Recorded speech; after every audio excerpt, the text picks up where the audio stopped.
Hi guys, Jason here from Empire, here to talk to you a little bit about plate versus pans and why you would use one over the other. On my left hand side, you'll notice I have a plate, nice flat surface, and on the right hand side I have a pan. The pan comes factory installed with a 2-inch sidewall welded on all the way around the perimeter.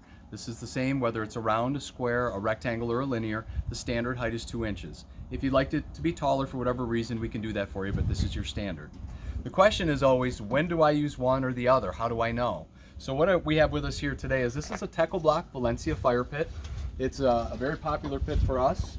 You notice the inside edge or the inside perimeter of this is smooth all the way around. There's no coping overhanging the inside or the outside. It's just a nice smooth transition all the way down through. Now most folks that put fire pit burners in will take a plate like this and they'll try to pinch it between two courses of block. The challenge with that is if you ever need to do service or maintenance down the road, this plate is now glued in between a course of blocks and you need to break those apart to get it off. A much simpler and easier solution is to have us cut the plate to fit your fire pit. Now we know all the major brands and their standard dimensions. For example, this is 29¼ inches.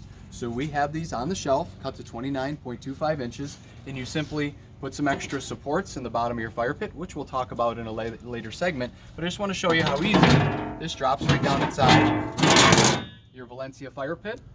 And you'll notice we do have some imperfections around the perimeter, and that's fine. You don't have to worry about that. It's going to add a little extra drainage. Your media is large enough where it's not going to fall down through those cracks. You're not going to lose your 1/2-inch fiberglass or your lava rock or your logs. It's all going to stay up on top. But if I ever need to do service and maintenance, I can remove that lava rock, go ahead and grab my plate, pull it out, and do whatever service I need to do. So this is a great application for it where you would use a plate.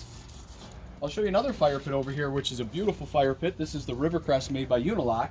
And what I really like about the Rivercrest is it comes with a really nice coping on the top. Gives you that rock face edge on the inside and the outside.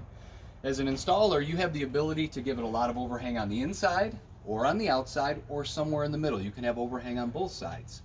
With this fire pit, using a plate can be a challenge, and you'll see why as I go to set this down in there. When I set this down in, and I know this is undersized, but you'll get the point, is if I need to get it past this coping, it ends up quite a bit undersized for the actual pit, which is 36 inches inside diameter. So I'm going to lose my media around the outside perimeter. Perfect application to switch it up and go to a pan. It's going to give us this nice 2-inch sidewall, and again, this is a little undersized for this big 36-inch pit, but you can see how when I drop it in, it gives me a nice fender around the perimeter, holds all my media where I need to have it, and if I do need to do service down the road, I just reach in, pick this thing up, and it's not pitched between that coping. I don't have to break any glue apart, potentially break any blocks or do any damage.